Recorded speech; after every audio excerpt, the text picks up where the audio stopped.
Alors ce soir, je pense qu'il est question de divorce puisqu'il s'agit de la séparation des corps. À propos de ceci, on dit aujourd'hui que d'abord leurs yeux se rencontrent, ensuite leur bouche se rencontre, leur corps se rencontre et finalement leurs avocats se rencontrent. Ça, c'est un peu la situation du mariage aujourd'hui. Toi, tu veux nous parler de la séparation des corps et puis on a vu que sur le calendrier, tu avais planifié 4 conférences à propos des corps. Alors, est-ce que tu peux nous expliquer ces différents volets, dans quoi ça s'inscrit tout ça? Bon, disons premièrement que l'évolution de l'homme, on sait qu'elle est difficile. L'évolution que moi je préfère appeler amélioration.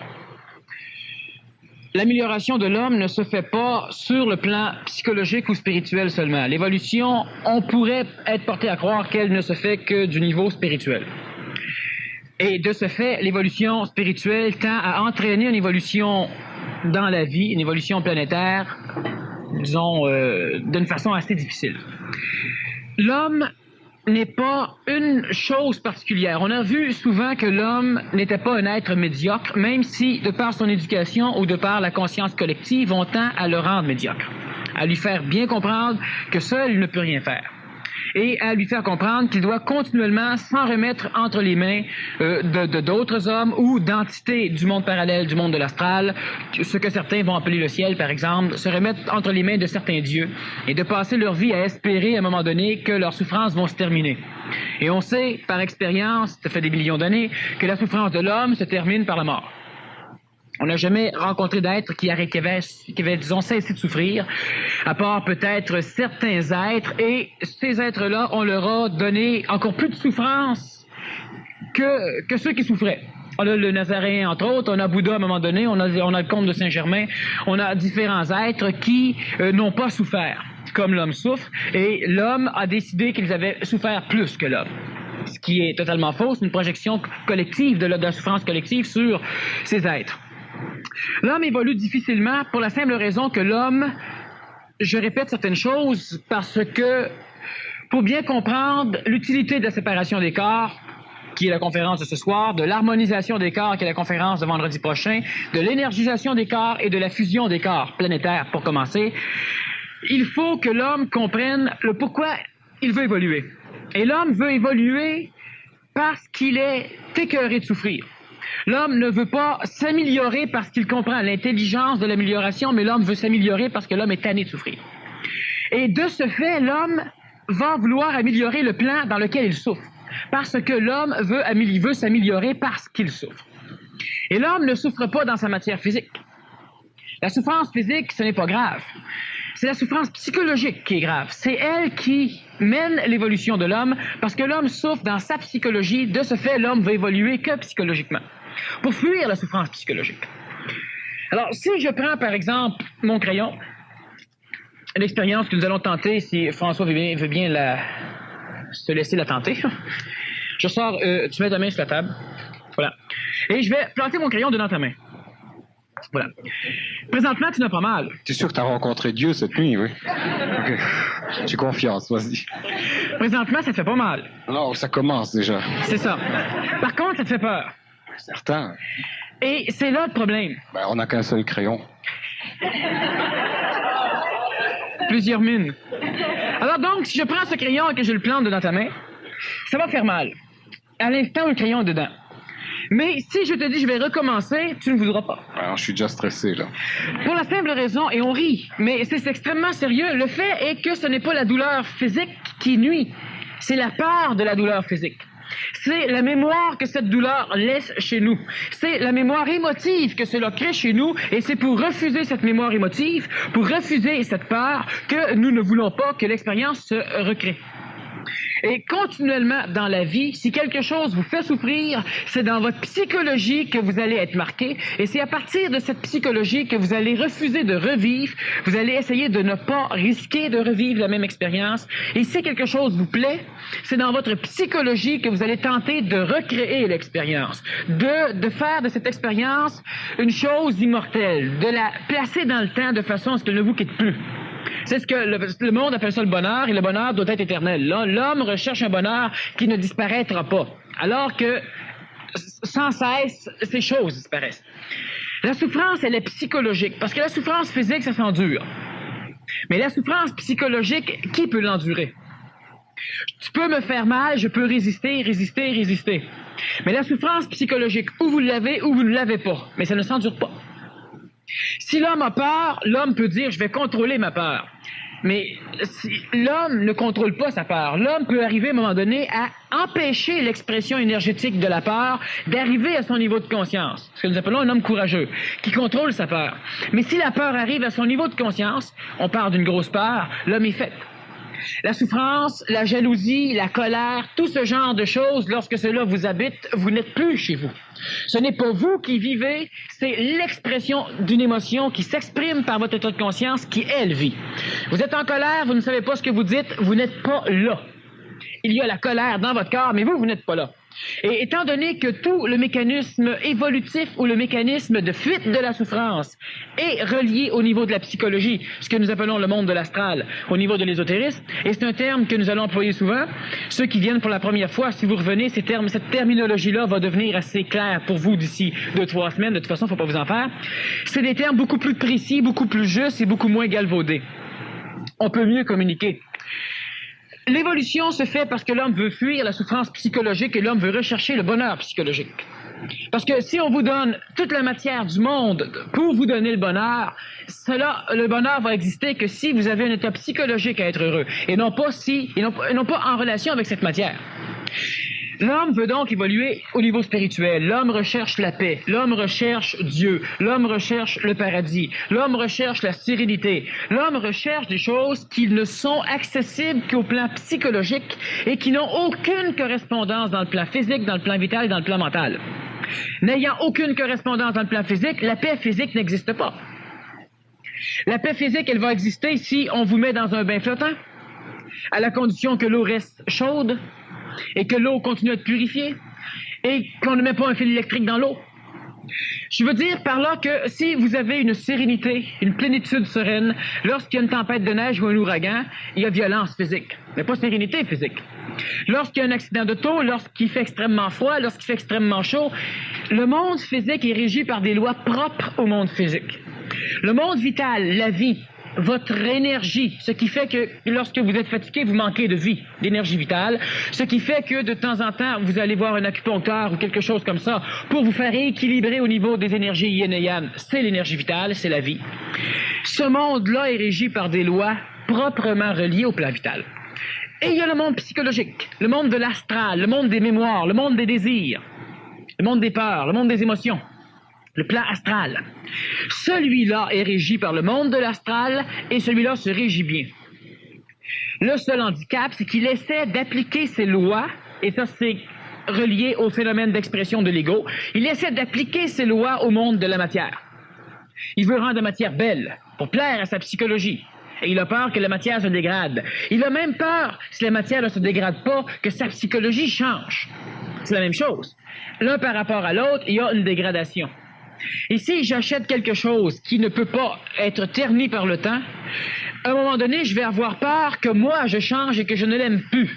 C'est ce qui va porter, je ne parle pas nécessairement de la matière, mais lorsque l'homme a une croyance, lorsque l'homme a un concept, lorsque l'homme a une foi, il se refuse de voir d'autres points de vue, d'autres réalités, de peur de changer.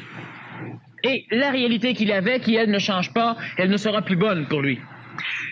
Et il y a le plan mental, le plan de l'intellect naissant, l'intellectuance humaine, le plan mental qui est capable de régir l'évolution de l'homme, de régir l'efficacité dans l'expression de l'homme sans coloration émotive. Il y a 4 plans chez l'homme réels. Ésotériquement, dans certains livres écrits par certains médiums ou certains voyants, on parle de 7 plans. On parle du plan physique, la matière. On parle du plan éthérique ou vital, planétaire, donc le plan de la vie. On parle du plan astral, plan des émotions. On parle du plan mental. On parle du plan supramental, ou mental supérieur. On parle du plan bouddhique, qui n'a rien à voir avec Bouddha. On parle du plan divin, qui n'a rien à voir avec Dieu. 7 corps. C'est une farce. L'homme a présentement 4 corps planétaires et certains hommes sont présentement en train de bâtir une nouvelle forme de corps, le corps supramental, dans un monde éthérique, dans un monde supramental. Certains hommes. On parle de maladies mentales. Il n'y a presque pas de maladies mentales présentement sur la planète. Il y a des maladies astrales. La maladie mentale n'existe pas. Évidemment, je précise ce phénomène pour bien faire le discernement, la différence entre ton mental n'est pas perturbé. Ton mental peut être complètement perturbé. Le mental, lorsque nous parlons de psychiatrie, ce n'est pas, c'est l'astral, c'est la psychologie émotive. La psychologie qui essaie de donner une efficacité dans l'expression de sa vie. C'est pas le mental au sens ésotérique. Le mental ne crée pas de maladie mentale. Il peut y avoir une souffrance mentale, ce que certains hommes commencent à vivre. Mais c'est loin de la souffrance psychologique. Et on ne peut pas souffrir mentalement pour quelqu'un d'autre, tandis qu'on peut souffrir psychologiquement pour n'importe qui. Pour un chat qui se fait écraser, pour une moufette qui traverse le chemin, pour n'importe quoi. L'homme a 4 corps dans lesquels il s'exprime présentement. Sachons que, brièvement pour l'instant, on va revenir sur ce phénomène au niveau des conférences du mois de novembre, du mois de septembre. L'énergie qui descend sur le plan planétaire se densifie rapidement, je vais revenir là-dessus beaucoup plus tard. Elle se densifie jusqu'à temps qu'elle devienne de la matière. La matière est le niveau d'expression le plus bas de forme énergétique. La physique le sait, l'astrophysique le sait, l'ésotérisme le sait et d'autres personnes le savent. Cette matière devient un réceptacle. D'autres énergies, la même énergie, redescend sur le plan planétaire et si elle peut avoir comme support des molécules atomiques, elle va devenir de l'énergie vitale, c'est-à-dire qu'elle n'aura pas besoin d'expérimenter l'atome, d'expérimenter le degré de matière, l'expression de la matière, parce qu'elle sera supportée par l'expérience de la matière. Cette énergie va permettre, c'est la première forme d'amour sur la planète, elle va permettre l'attraction entre des atomes pour créer des molécules, pour créer la forme matérielle. Et cette forme matérielle, disons l'énergie électrique qui retient les molécules de silicium ensemble pour créer un verre, sont cette énergie vitale qui conserve la forme. Si l'énergie vitale a un degré de vibration plus haute, elle peut animer la forme, comme une plante. Plus haut comme un animal, plus haut comme un homme. Et c'est ce que nous appelons aussi la vie. Alors, si vous vous couchez par terre et je couche une autre personne par terre, l'une des deux meurt, la vie se retire. Et automatiquement, d'une façon atomique, les molécules se désagrègent. On dit que l'homme pourrit. Au niveau vital, si vous prenez une pomme verte et que vous la placez sur une table, elle va rougir, c'est-à-dire qu'elle va mûrir, parce que le légume, le fruit, le végétal conserve son énergie vitale beaucoup plus longtemps que l'homme. Parce que son énergie vitale est moins évoluée que celui d'un animal et le fruit, la banane, la tomate va continuer à mûrir seule parce qu'elle conserve cette énergie vitale. Lorsqu'elle l'aura complètement assimilée, lorsque l'énergie vitale va quitter la tomate, elle va pourrir. L'énergie qui descend, toujours le même genre d'énergie. Il n'y a pas 150 sortes d'énergie, il y a plusieurs formes d'expression de l'énergie. Cette énergie, lorsqu'elle touche quelque chose qui est formé, qui a une mémoire, donc qui a une forme, cette énergie, si elle rejoint une forme vitale suffisamment évoluée, comme une plante, un animal ou un homme, elle n'aura pas besoin de descendre plus bas en vibration, elle va être capable d'être supportée par le plan vital, qui est supporté par le plan physique. Ce phénomène va être capable de poursuivre l'enregistrement mémoriel de l'expérience planétaire. L'énergie vitale est une forme mémorielle qui conserve la forme à un objet, conserve la forme à votre corps. L'énergie sur l'énergie vitale, c'est de l'énergie astrale, c'est une énergie mémorielle plus évoluée. Cette énergie est capable d'enregistrer vos actions, vos gestes, vos dires, vos impulsions. Il est votre psychologie. Et on voit plus clairement, disons dans un séminaire que je donne, PMC1, de quelle façon l'ego se crée, de quelle façon l'âme se crée. Je passe par-dessus ce soir parce que ce n'est pas, disons, je ne veux pas trop définir ces mécanismes parce qu'on n'aurait pas le temps. L'énergie astrale se densifie, l'énergie mémorielle psychologique, et une grosse partie de cette énergie va poursuivre l'amour planétaire. L'amour, c'est de l'attraction. Lorsqu'un aimant attire du fer, il y a amour. Et il y a amour dans une forme parce que les molécules atomiques se relient ensemble et restent ensemble. Et on doit briser l'amour selon la matière, donc selon le degré d'amour vital, avec différents outils, parce qu'on sait que l'acier est plus résistant que le verre, que l'acier est plus résistant que le beurre.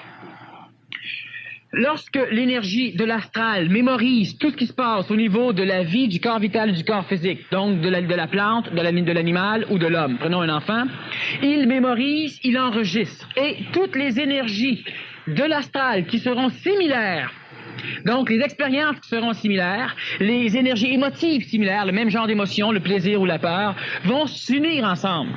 C'est la loi d'attraction, c'est une loi d'amour. Cela va créer l'ego chez l'homme. L'ego, celui qui va pouvoir dire « je suis ». L'ego dans lequel va naître l'identification. L'animal n'a pas d'identification parce qu'il n'a pas une énergie astrale suffisamment évoluée. Certains animaux peuvent en avoir au contact de l'homme. La plante n'en a pas. Elle est reliée par un esprit de groupe, un égrégore, un ego de groupe, comme les troupeaux.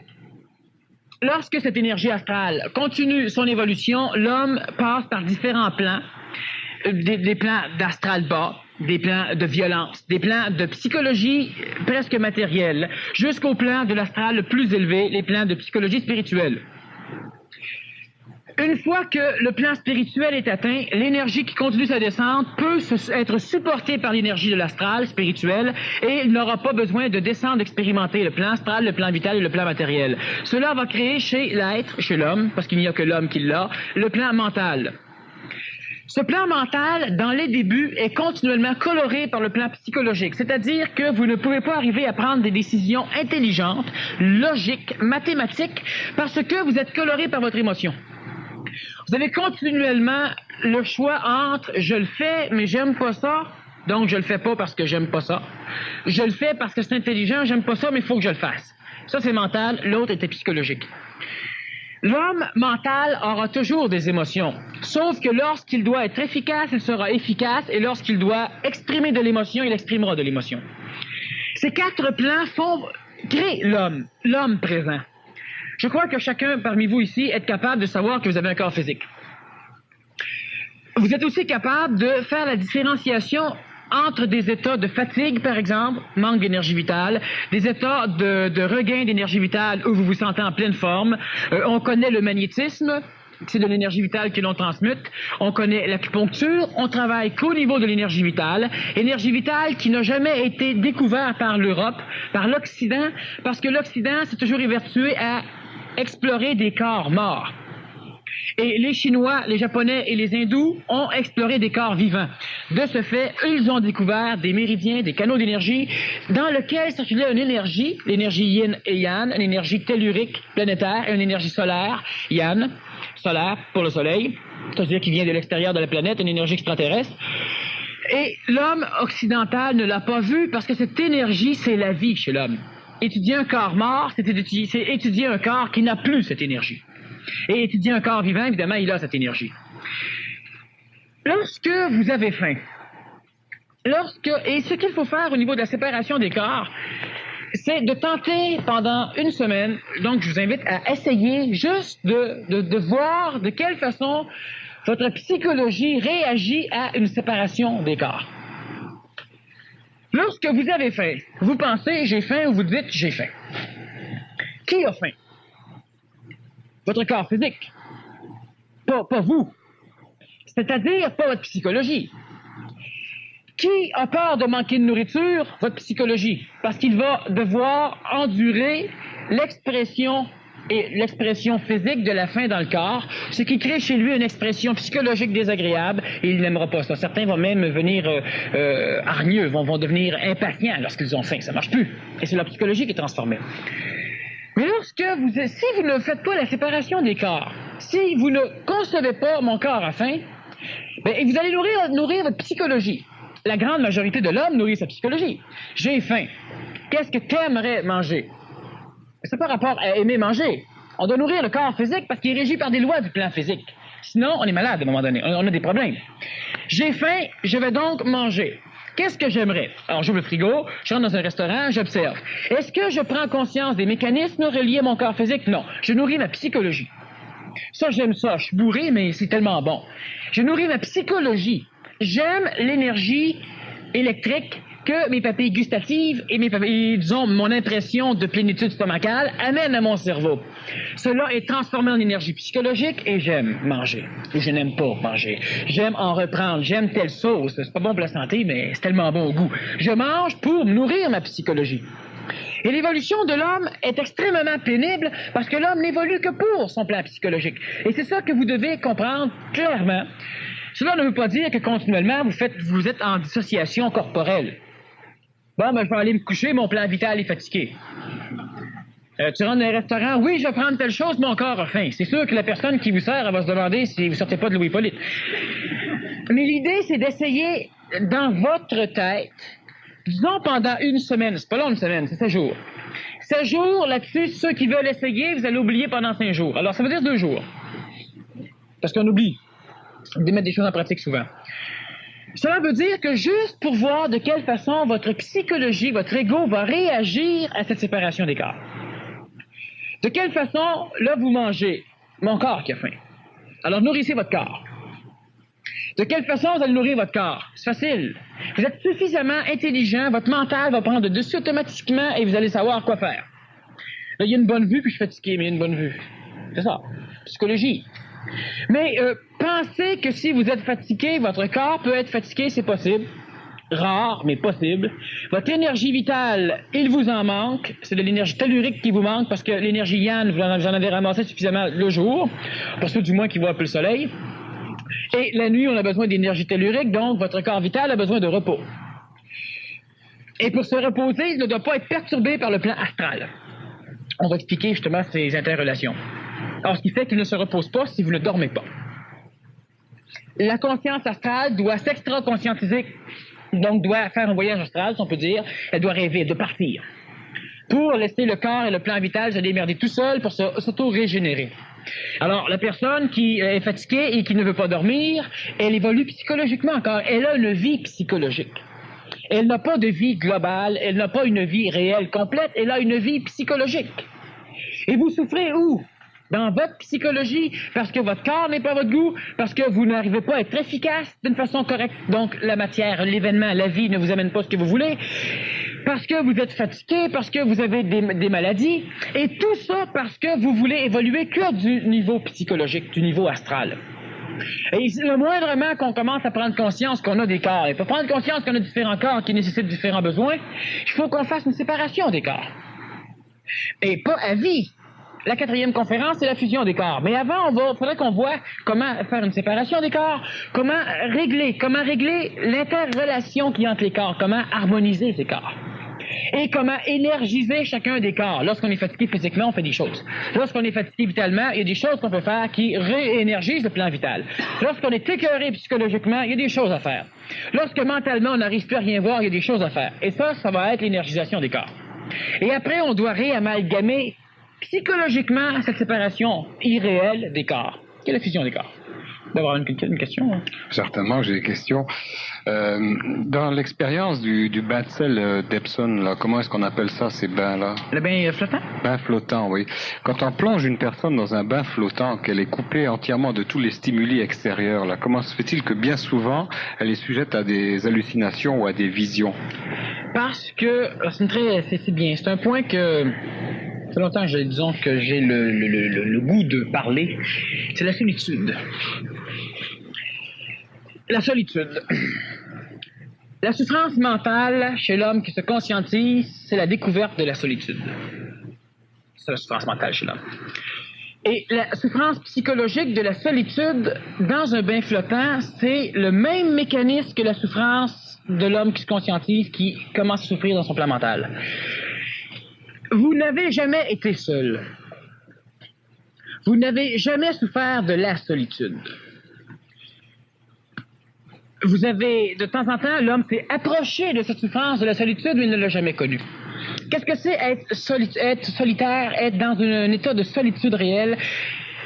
On dit de temps en temps que l'homme devra assumer sa solitude. Assumer sa solitude, c'est assumer aussi sa connaissance. Assumer son savoir, c'est assumer sa solitude. Tu es dans un bain flottant, ce qui fait que, vois-tu, le bain flottant est fait avec certains matériaux qui coupent les contacts astro extérieurs. Tu n'as plus, à un moment donné, tu perds le contact avec ton corps physique parce que tu n'as plus ou presque plus de stimulation sensorielle. Donc, tu n'es plus nourri non plus par l'extérieur au niveau de ton plan psychologique. Ce qui fait que tu es obligé de vivre toi avec toi. Et tu vas essayer de recréer un monde qui ne te connaît pas. L'homme ne connaît pas le petit astral, l'homme ne connaît pas son âme, l'homme ne connaît pas ses mémoires volatiles, l'homme ne connaît pas son périsprit, l'homme ne connaît rien de ça. Et tu es dans ce bain flottant et tu te vois toi. Et tu viens fou. C'est-à-dire que fou au niveau psychologique, tu peux avoir des hallucinations, tu peux avoir des peurs, tu peux suffoquer, tu peux créer plusieurs phénomènes parce que tu es en train lentement de vivre une solitude réelle. Où tu n'es plus en contact avec le plan astral extérieur, où tu n'es plus en contact avec la nourriture de ta propre psychologie, ton corps physique. Ça n'a plus de sens. Mais qui est-ce qui déclenche ce cinéma là, à l'intérieur pour meubler ce vide? C'est simplement la psychologie astrale qui essaie de recréer des paramètres pour pouvoir se réidentifier. Mais elle les invente comme elle invente toute sa vie psychologique, sauf que là, elle n'a même pas de critères pour dire j'invente ça a-t-il l'allure ou non. C'est le mental qui juge. Donc le mental va dire oui, mais c'est une hallucination, c'est stupide, ça n'a aucun sens, et tu es proche de la souffrance mentale, tu es proche de la solitude. La réelle solitude de l'homme qui se conscientise, la souffrance mentale, elle naît lorsque l'homme pense de par lui-même. Lorsque l'homme se pose des questions et que l'homme se répond à ces questions. Là, c'est traumatisant parce que l'homme se dit, oui, mais qu'est-ce qui me dit que j'ai raison? Qu'est-ce qui fait que tu es seul? Et à un moment donné, lorsque l'homme se conscientise, il a des mécanismes réflexes qui le coupent du contact de l'astral collectif. Il ne peut plus penser collectivement. Et lorsque l'homme vit pour la première fois ce mécanisme, son ego se voit complètement cerné par l'ennemi mental, c'est-à-dire que l'ego risque à un moment donné de disparaître. Il va disparaître. Mais c'est une souffrance qui est incroyable parce que l'homme n'a plus de paramètres collectifs pour pouvoir rassurer ou nourrir son ego. Lorsque je dis des choses et qu'une personne se met en colère, c'est justement parce que j'ai ébranlé chez elle, elle est en train de sentir que ce qui sert de paramètre psychologique est en train de se démolir. Elle va donc crier, elle va gueuler, elle va se mettre en colère pour réénergiser ce paramètre, ce contour, ce cadre, ce carcan psychologique, de façon à pouvoir dire, bon, je me reconnais. Mais lorsque tu ne peux même plus parce que tu te poses une question et tu te vois répondre. Je devrais-tu y aller? J'aimerais ça. Tu as une réponse qui te dit quelque chose qui est extrêmement intelligent pour toi, qui fait du sens. À un moment donné, tu te rends compte que c'est toi-même qui te réponds à toi. Tu n'as plus Dieu. Tu n'as plus de maître. Tu n'as plus de gourou. Tu te demandes l'opinion des autres, ça ne fait jamais ton affaire. Il y a la sienne qui vient, puis elle est supérieure. Et pas parce que tu es égoïque. Pas parce que tu te prends pour un autre. Parce que tu le sens. Tu es sûr de savoir, c'est différent de celui qui croit. Et à un moment donné, tu as de la difficulté à assumer ce savoir qui est inné, un savoir que tu n'as pas expérimenté, qui est le savoir supramental, le contact supramental. Et ça, c'est une solitude qui est extrêmement terrible, qui est extrêmement souffrante, parce que l'homme est juste sur une barrière où il revient en arrière, où il passe l'autre bord.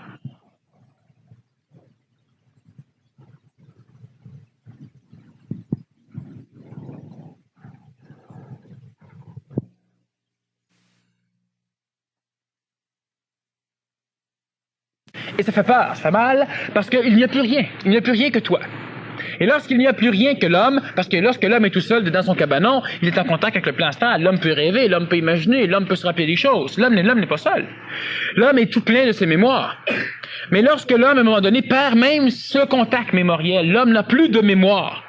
Qu'est-ce que j'ai fait hier? Je ne le sais pas. Mais qu'est-ce qu'il y a l'autre bord du mur? Ça, je le sais. C'est extrêmement traumatisant. Qu'est-ce qui se passe? D'un coup, tu as une vision complète d'un mécanisme psychologique, familial ou social ou professionnel. Tu vois tout, comme tu n'as jamais vu. Mais là, d'où ça vient? Ça vient de moi. Je le sais que ça vient de moi, mais comment ça se fait? Tu es seul. Et cette solitude-là, elle est presque revivable dans un bain flottant. Maintenant, elle est astrale, elle est psychologique, presque mentale, mais simplement, tu te ramasses avec toi-même. Je connais une personne qui, depuis une vingtaine d'années, est capable de se réveiller tous les matins là, moi, j'en connais plein. En se programmant sur l'heure qu'elle doit. Mais qui est-ce qui dans cette intervention-là, qui est-ce qui intervient, qui est-ce qui réveille le corps physique? Bon, alors tu te couches et tu décides, bon, à 8h15, je dois être debout, tu te réveilles à 8h15, tu pèses ton cadran quand il se met à sonner, puis tu te lèves, tu t'en vas. Bon. il y a plusieurs mécanismes qui peuvent faire ça. Plusieurs personnes peuvent s'autoprogrammer. C'est simplement que leur conscience astrale veille pendant la nuit, c'est-à-dire qu'ils ont une conscience qui ne dort pas. L'astral ne dort pas pendant la nuit.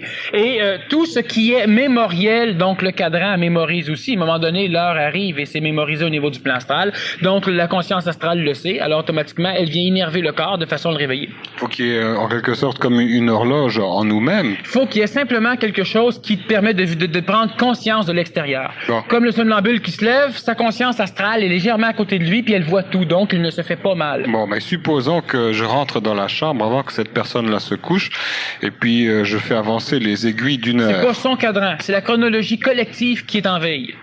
Mais s'il doit se lever à 8 heures et puis que j'ai avancé l'heure d'une heure, là, à quelle heure il va se réveiller, lui? Je sais pas. Oui, si par exemple, moi, si je me programme à me réveiller à une certaine heure, viens toucher mes aiguilles, ça change rien parce que je suis connecté sur l'heure collectif. Faudrait que tu changes l'heure collectif, l'heure de la société au complet, pour que je me fasse avoir. Alors, à un moment donné, le cadran, je n'ai pas besoin. Mais à un moment donné, si on avance l'heure parce que c'est l'heure avancée de l'Est, puis que je le sais pas, je me réveille 1 heure en retard. Bon, on a tout bougé les aiguilles, mais moi, je me fie quand même à l'heure chronologique collective qui est restée mémorisée au niveau du plan astral. C'est un phénomène qui est simplement astral. Tu peux développer le mental pour être réveillé aussi, mais le mental va faire d'autres choses. Le mental va assujettir le plan psychologique, le plan de l'astral, qui ne dort pas la nuit, qui est au niveau des plans mémoriels. Et la nuit, c'est extrêmement fécond pour des promenades astrales. Hein. Tu peux rêver, tu peux t'amuser comme tu veux, ce qui n'est pas nécessairement correct, le fait de rêver. Mais tu peux avoir conscience de tout ce qui se passe chez vous. Alors, si un incendie se déclare, tu te réveilles. Tu veilles pendant que tu dors. Parce que le sommeil n'est pas là pour la psychologie. L'astral n'a pas besoin de se reposer, il vit continuellement, il se reposera jamais. Il a besoin de toujours savoir qu'il existe. Alors la nuit, il rêve, faut savoir qu'il est là. Le jour, il rêve à l'intérieur de toi, c'est ton imagination, c'est ta création, c'est toi, pour savoir qu'il existe. Le corps physique a besoin d'un certain repos, le corps vital surtout a besoin d'un repos, le corps mental n'en a pas besoin non plus. Et qu'est-ce qui fait que psychologiquement une personne est fatiguée? C'est que son expression psychologique se fait par l'intermédiaire de son corps physique. Donc, si le corps physique est fatigué, l'expression se fait mal.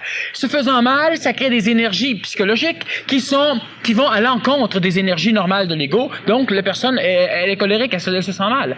Si elle repose son corps physique, elle peut prendre une pilule. Ça relaxe les muscles, ça replace les choses et elle se sent mieux.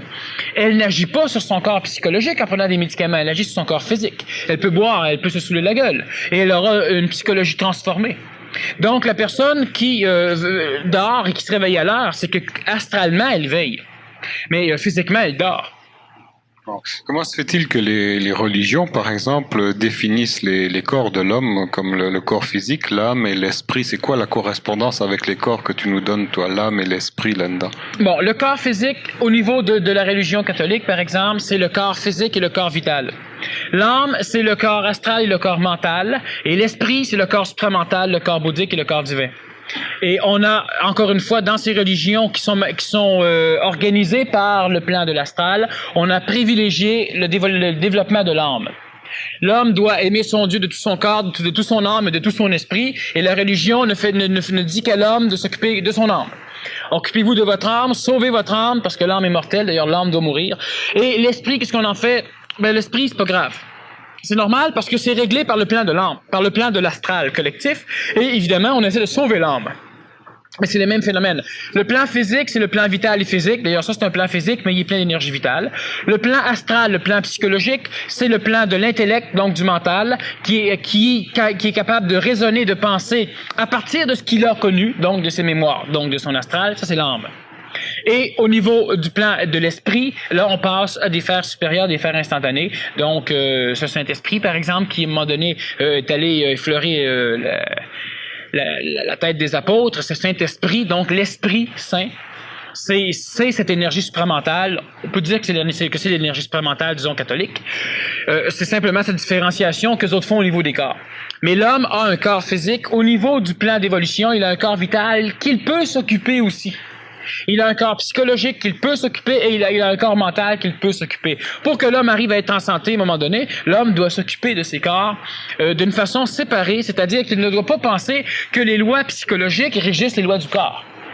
Moi, je m'habille avec des culottes extrêmement serrées parce que c'est chic, je me sens bien là-dedans, psychologiquement. Mais ta circulation sanguine, ta circulation énergétique, qu'est-ce qui se passe avec? Bah, quand je serai vieux, si je suis stérile, c'est pas même grave. Bon. Moi, je me maquille, par exemple, énormément, mais ta peau, elle respire pas. Non, mais psychologiquement, quand je me vois à la fraîche, je me sens bien. Mais c'est ça. Tout au niveau du plan psychologique, ce qui amène des problèmes au niveau de l'homme. Continuellement. La mode, elle est là pour la psychologie. Il n'y a pas de mode intelligente présentement. Une mode pour le plan physique. Une mode pour le plan vital. On a une mode pour le plan psychologique.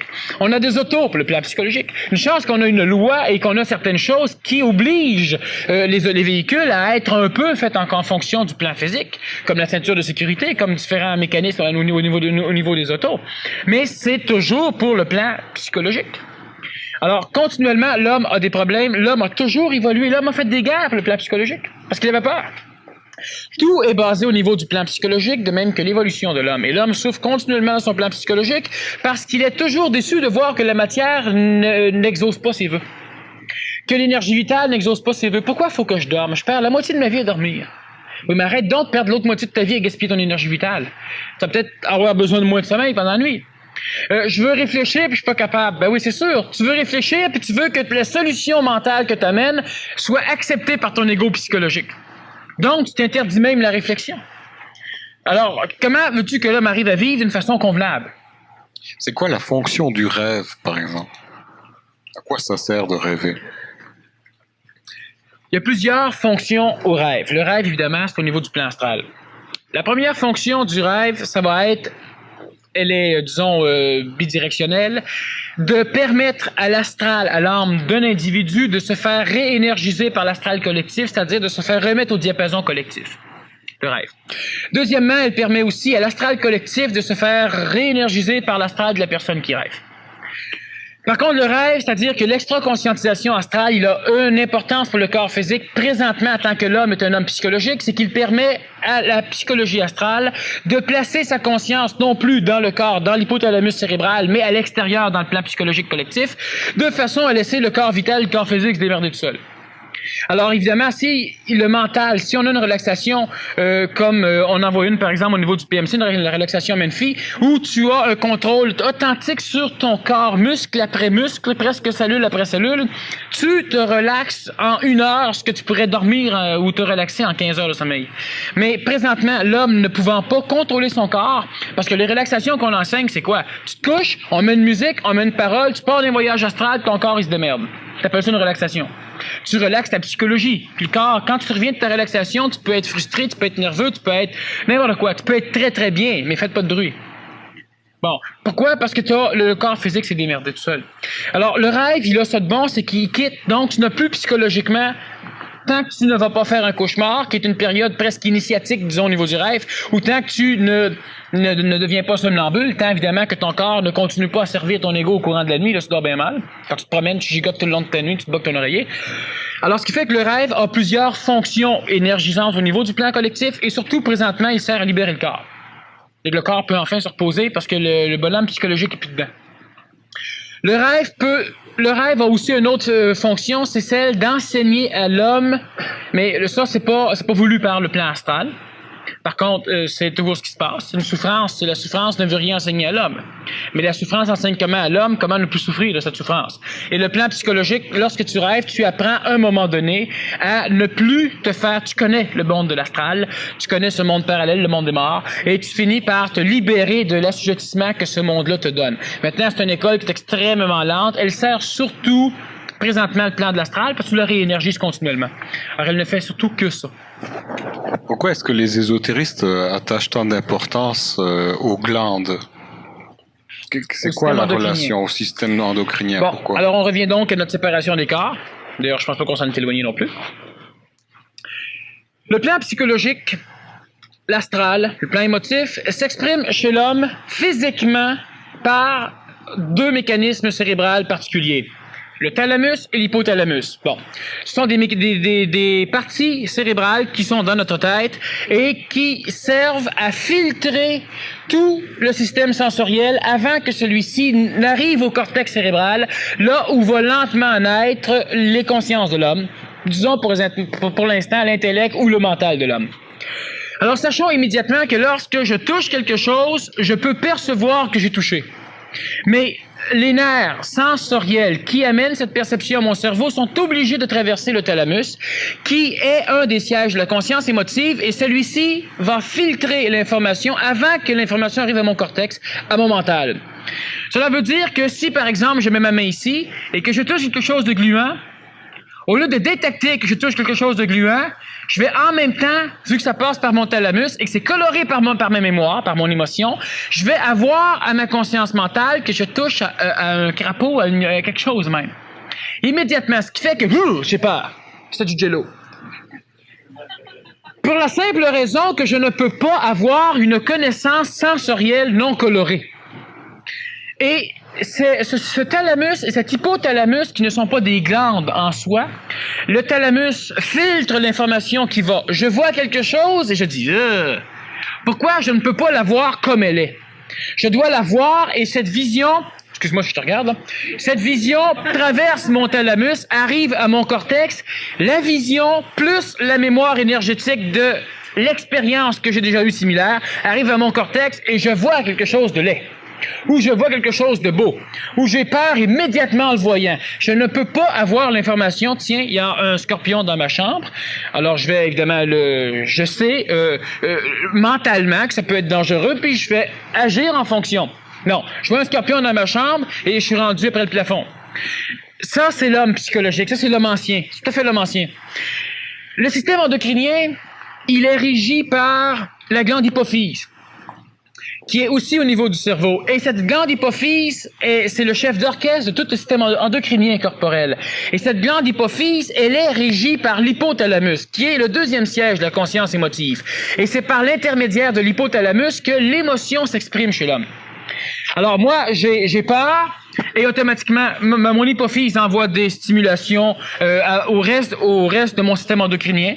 Les glandes endocrines sont des glandes qui sécrètent des hormones qui sont immédiatement jetées dans le sang, et ces hormones vont dans des endroits particuliers du corps, vont créer des réactions corporelles. Alors, je vois quelque chose, j'ai peur parce que mon mental vient de savoir que je devais avoir peur, parce que c'est filtré au niveau du thalamus. La réaction que le mental va donner est presque complètement effacée par la réaction de l'hypothalamus qui donne l'ordre au système endocrinien, donc par l'intermédiaire de l'hypophyse, de sécréter des catécholamines, des hormones comme l'adrénaline, comme ces choses-là. Mon cœur va accélérer, je vais me mettre à transpirer, il se passe un paquet de phénomènes tout à fait endocriniens parce que ma psychologie a décidé qu'elle avait peur. Alors, le système endocrinien au niveau de l'ésotérisme, de la médecine, ça s'en vient. Les médecins commencent à penser que l'endocrinologue détient la santé du corps physique. Parce que c'est par là que l'astral s'exprime, que l'émotion, que la psychologie s'exprime dans le corps physique. Et ça, on doit absolument empêcher ça. Il faudrait que le mental prenne le dessus, mais présentement, c'est le corps physique qui domine. Alors, le système endocrinien, il est donc composé de différentes glandes, des glandes surrénales. Presque chacun des carrefours d'énergie, ce que nous appelons chakra, est relié à une glande endocrine, parce que le chakra est la correspondance vitale, dans le plan vital du corps physique. Il a donc une correspondance physique, le système endocrinien. On parle surtout de la glande épiphyse, de la glande pinéale, qui se trouve à être légèrement en haut du thalamus, presque au même niveau. Bon, au niveau du cerveau. Cette glande, lorsqu'elle va commencer à entrer en fonction, la glande pinéale, c'est une glande que certains vont appeler le troisième œil, mais le troisième œil, c'est la glande hypophyse. La glande pinéale, chez certains animaux, elle détecte la lumière. C'est pourquoi on l'a appelé le troisième œil et on pense que chez l'homme, elle a le même effet. Elle réagit à la lumière chez l'homme, mais pas de la même façon. Ce n'est pas le troisième œil. La glande pinéale, lorsque l'enfant est petit, lorsque l'enfant grandit jusqu'à l'âge de la puberté, la glande pinéale sécrète une hormone qui empêche le développement sexuel. Et plus l'enfant approche de la puberté, moins cette glande va fonctionner. Donc, lentement, on a des caractères secondaires qui vont apparaître, et une mutation corporelle, une mutation psychologique, parce que le corps exprimant la psychologie, le corps mutant la psychologie change aussi. Cette glande finit par cesser d'agir. Jusqu'à un moment donné dans la vie, par exemple, ou un petit peu après la ménopause, ou à un moment donné dans la vie d'une personne, lorsqu'elle vieillit, elle peut recommencer à fonctionner. L'évolution va faire en sorte que cette glande va se remettre à fonctionner lorsque l'homme va vouloir. Et cette glande pinéale que certains essaient de développer par des techniques ou pas encore par des onctions ou par plusieurs choses, va surtout être mis en vibration par le contact de l'énergie de l'onde supramentale, par un contact d'énergie supramentale, qui va permettre à l'homme, cette glande sécrétant ce genre d'hormones, elle n'en sécrète pas juste une, elle en sécrète plusieurs, va assujettir le thalamus et l'hypothalamus et va les obliger à ne plus colorer les informations extérieures. Donc, l'homme aura une conscience d'un verre qu'un verre est un verre. Il aura une conscience mathématique. Il pourra voir presque la réalité. Au lieu de toujours l'interpréter en vérité, toujours l'interpréter en mensonge, pour dire ce que je vois, c'est laid. Est-ce qu'on va pas avoir l'air de robot, d'ordinateur à ce moment-là? Ben, présentement, vois-tu, si je dis des insultes à quelqu'un, automatiquement, il réagit. Si j'offre $100 à quelqu'un, il est tout content. Je peux faire quelque chose. Pourquoi tu penses que l'homme présentement est complètement manipulable? Parce qu'il est complètement robot. Et lorsque l'homme devient mental, lorsque l'homme est capable de voir quelque chose, de le voir comme qu'il est, l'homme n'est pas un robot. L'homme est complètement libéré des manipulations collectives, des assujettissements collectifs que nous connaissons présentement, où nous pouvons facilement dire juste la politique. Tu mets certaines propagandes et on sait qu'une grande masse collective va venir. On le sait. On sait aussi que si on publie un sondage, qu'on ramasse paquet de monde du côté du vainqueur. C'est pas des robots. Lorsque tu es un homme qui est mental, tu publies un sondage, il s'en fout. Lui, ce qui l'intéresse, c'est ce qu'il pense. Il est pas robot pantoute. Il est beaucoup moins robotique qu'il était avant. Donc, il se libère.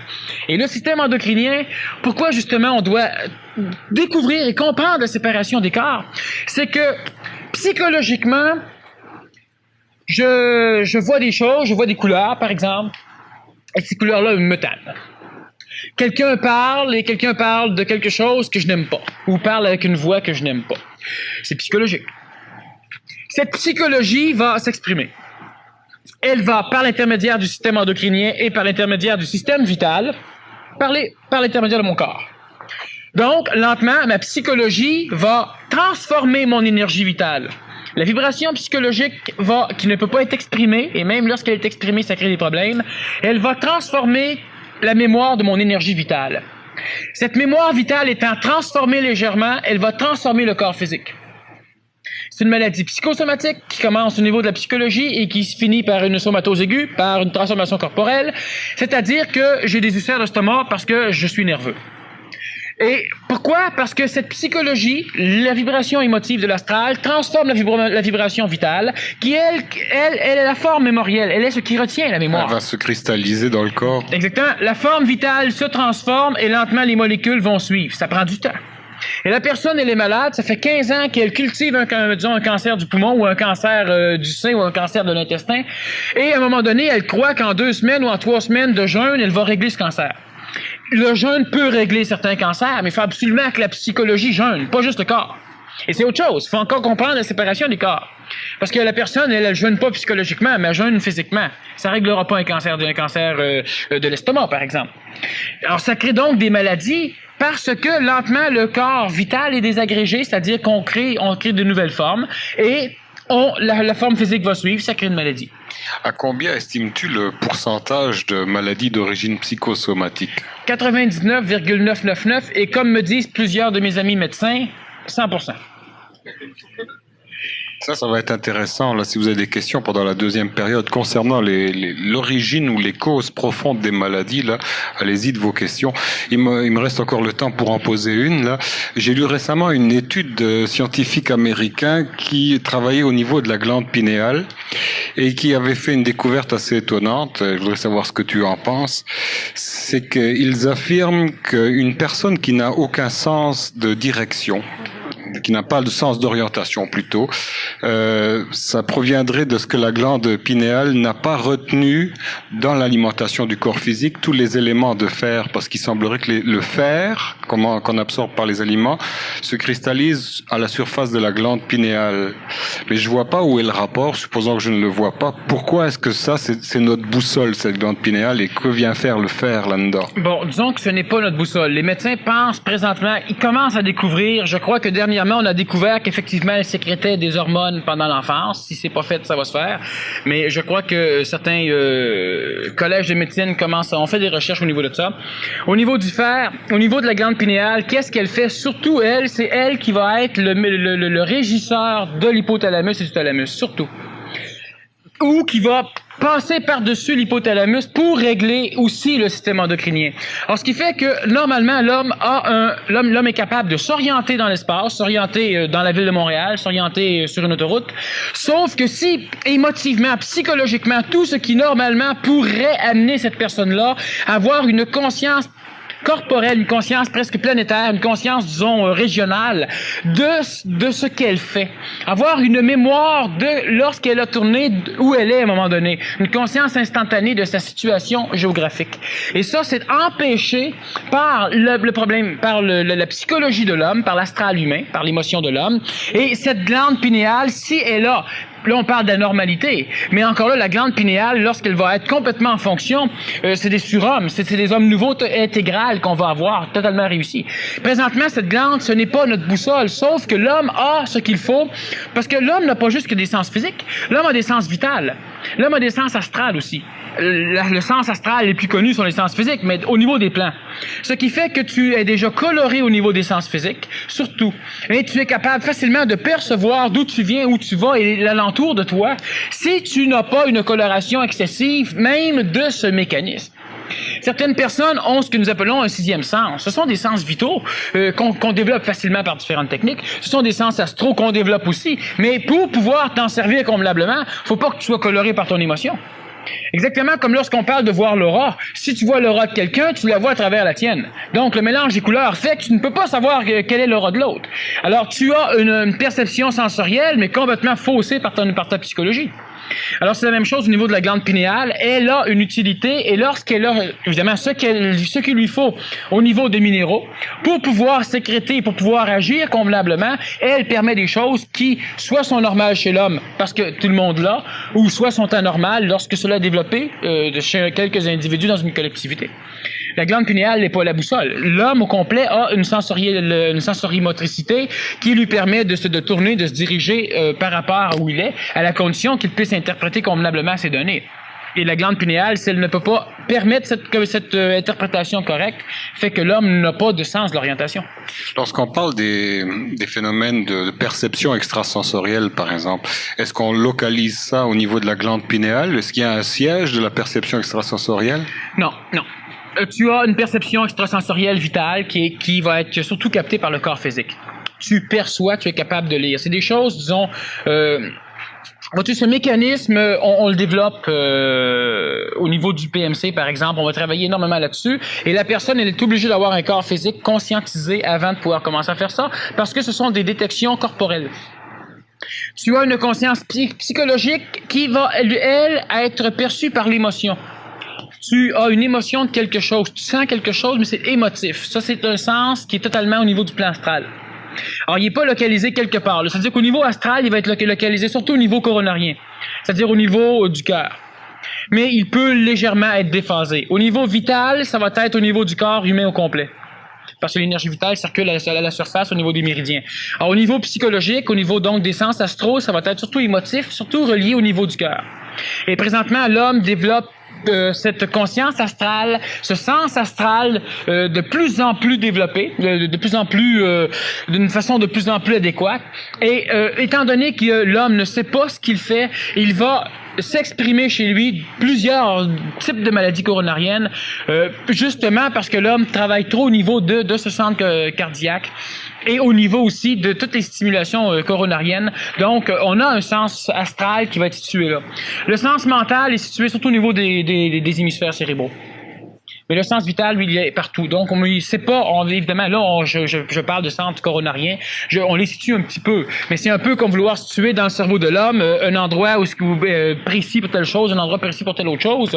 On a déjà situé différents trucs au niveau du cerveau pour se découvrir quelques années après qu'en fin de compte, c'était pas vrai.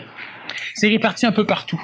Qu'est-ce que tu penses des recherches en parapsychologie qui qui ont découvert récemment, il y a cela 5 ou 6 ans à peu près, que la majorité des gens qui étaient capables de produire des phénomènes paranormaux là, avaient été électrocutés dans leur jeunesse. Qu'est-ce que tu penses de ça, le rapport entre l'électricité et puis la chimie du cerveau, par exemple? Bon, premièrement, l'électricité, c'est quelque chose qui est extrêmement proche du plan vital. Donc, transformant par électrocution, évidemment, faut s'entendre au niveau de l'électrocution, parce qu'il y a des transformations physiques qui sont aussi, des fois, ça dépend du voltage. Transformé par l'électrocution, ce qui peut arriver, c'est qu'on a des mutations qui vont se faire au niveau du système cérébral, alors au niveau de la conductibilité chimio-biologique ou chimio-électrique du cerveau.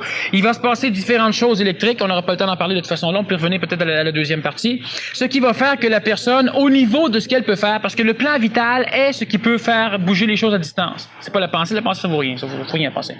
Et lorsqu'une personne est électrocutée, lorsqu'une personne a une dose, disons, assez sensible d'énergie vitale, d'énergie électrique, soit dans un appareil à champ magnétique, par exemple, ce qui va, à un moment donné, créer le même genre de phénomène à la longue, ce qui n'est pas nécessairement bien, parce que ça n'a pas rapport à l'évolution consciente d'une personne, ça a rapport plutôt à une transformation inconsciente et physique.